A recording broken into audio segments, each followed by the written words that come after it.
Water power and dams were an important driver of progress and change in Wisconsin in the 19th and 20th centuries.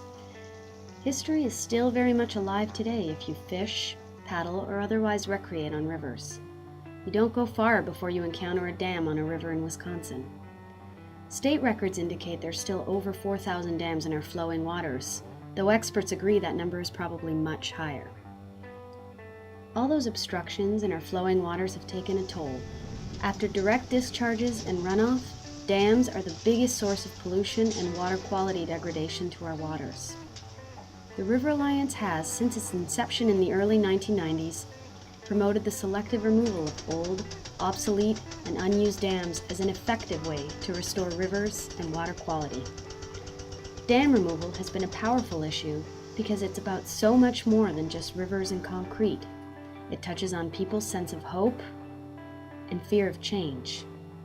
It's about rediscovering a public dialogue with your neighbors, about being responsible stewards of the water we all own. For some, it is an opportunity for them to leave this world in a little better shape for future generations. This video reflects on some of what has made dam removal such a powerful campaign, and why the River Alliance has played a critical role in helping restore rivers through dam removal in Wisconsin.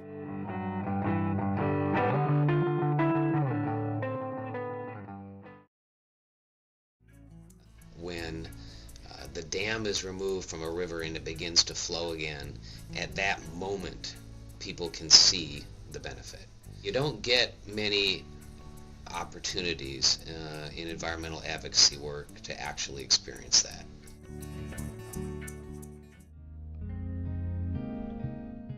People have become wed to their lakes/mill ponds. These things have been fixtures for decades, in some cases a century or more. Right.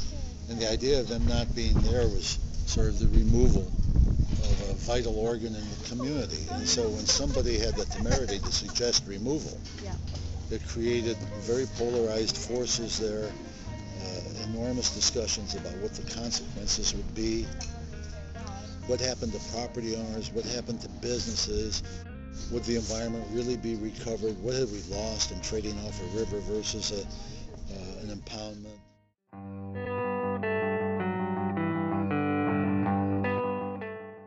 But yeah, I mean, I think almost in every case, it becomes a touchstone for people really paying a lot more attention to the river in their backyard and learning more about it. I mean, it's surprising to me how many folks take it for granted. I mean, I've talked to local landowners who've never been in their creek, who've never floated down their stream or anything like that, and never really thought about it until someone said repair it or remove it.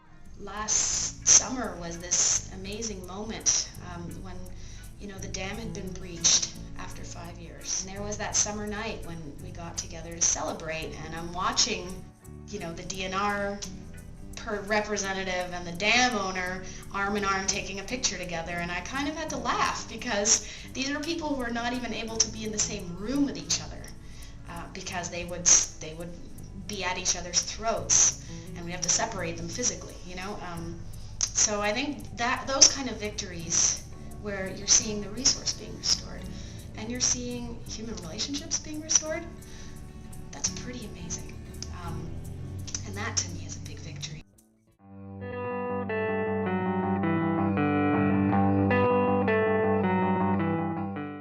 In 1999, Secretary of the Interior Bruce Babbitt visited Wisconsin as part of a dam-busting tour.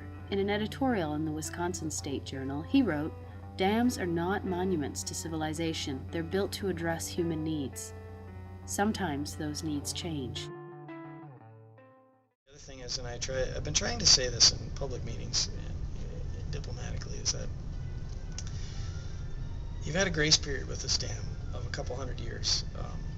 It's been degrading the system for that entire time.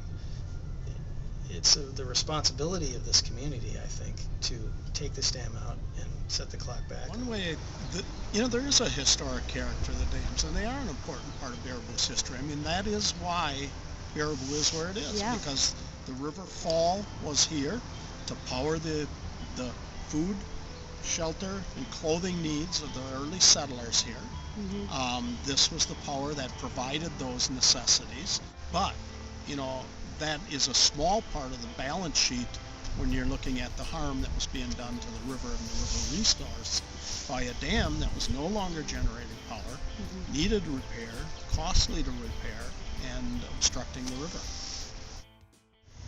We shouldn't just assume that a dam that's been there for 100 years should stay because it's been there for 100 years. There's more discussion to be had. And I thought that one of the things that the River Alliance was able to do was to say, here are examples of other communities where that removal has taken place, and the world did not end. The river is healthier and the communities are healthier as a result of it. So it's always been, the River Alliance has been a good ally.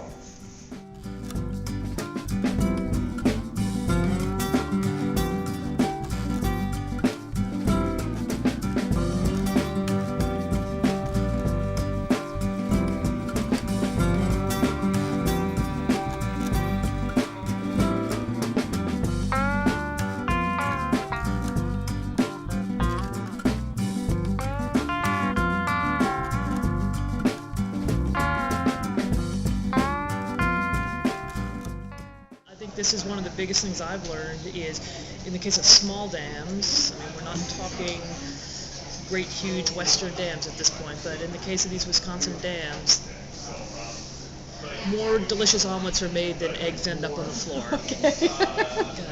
It's really, it's a blow that rivers can recover from pretty well.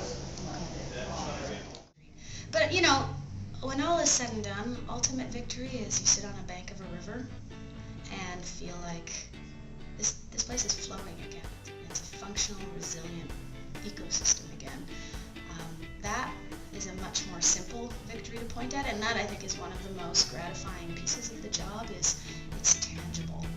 I can look at things we've done around the state that are going to leave it in a little better shape than we found it, and that I think is a privilege few of us get to have in life.